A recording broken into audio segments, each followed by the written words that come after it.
فقیر اور رئیس کی سچی کہانی۔ اصفہان کا ایک بہت بڑا رئیس اپنی بیگم کے ساتھ دسترخوان پر بیٹھا ہوا تھا۔ دسترخوان اللہ کی نعمتوں سے بھرا ہوا تھا۔ اتنے میں ایک فقیر نے یہ صدا لگائی کہ اللہ کے نام پر کچھ کھانے کے لیے دے دو۔ اس شخص نے اپنی بیوی کو حکم دیا کہ سارا دسترخوان اس فقیر کی جھولی میں ڈال دو۔ عورت نے حکم کی تعمیل کی۔ جس وقت اس نے اس فقیر کا چہرہ دیکھا تو داڑیں مار کر رونے لگی۔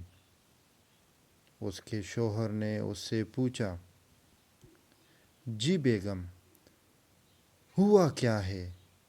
اس نے بتایا کہ جو شخص فقیر بن کر ہمارے گھر پر دستک دے رہا تھا وہ چند سال پہلے اس شہر کا سب سے بڑا مالدار اور ہماری اس کوٹھی کا مالک اور میرا سابق شوہر تھا۔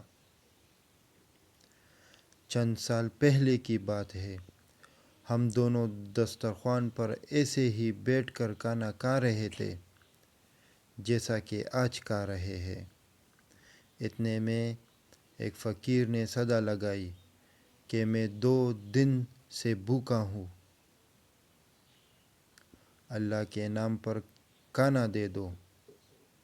یہ شخص دسترخوان سے اٹھا اور اس فقیر کی اس قدر پٹائی کی کہ اسے لہو لہان کر دیا۔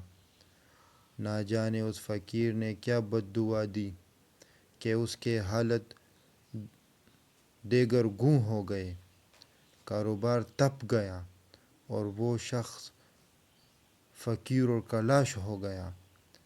اس نے مجھے طلاق دے دی۔ اس کے چند سال گزرنے کے بعد میں آپ کی زوجت میں آ گئی۔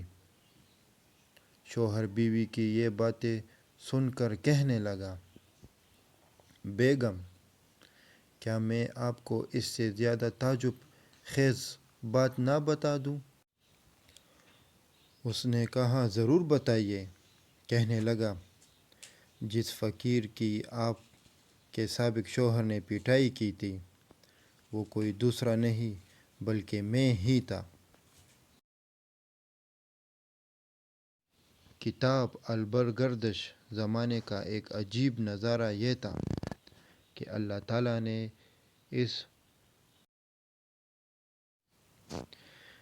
بدقسمت مالدار کی ہر چیز، مال، کوٹھی، حتیٰ کہ بیوی بھی چھین کر اس شخص کو دے دیا جو فقیر بن کر اس کے گھر آیا تھا، اور چند سال بعد پھر اللہ تعالیٰ اس شخص کو فقیر بنا کر اسی کے در پر لے آیا۔